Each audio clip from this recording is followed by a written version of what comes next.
Hi, it's Jen with Cherry Tree Beads, and today I'm going to show you how to make these paddle and brass hoop earrings. So we're going to start by attaching the paddle and the brass hoops together.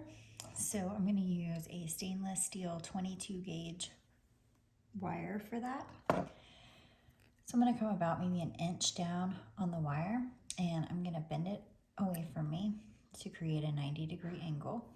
Then I'm going to go back at the top of the angle, and I'm going to wrap it around and make a little loop like that. And then I'm going to attach to my loop the paddle, and you want to make sure that they're on equal sides of the paddles. Then you want to add your hoops.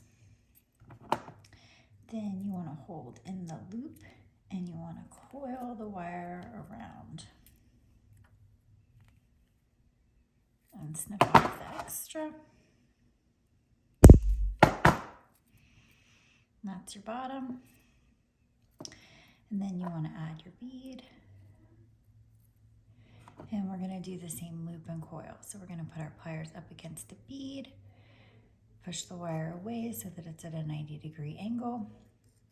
And then we're going to put our pliers at the angle, wrap it around, making a nice little loop.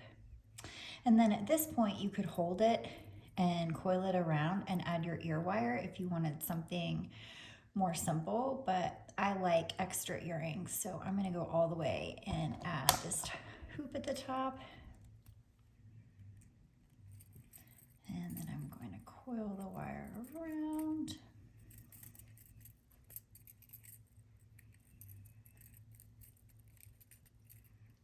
And then I'm going to cut off the excess wire. Then I'm going to take my ear wire and I'm going to open it up. And I'm just going to put that hoop on there. I'm going to close it back into place.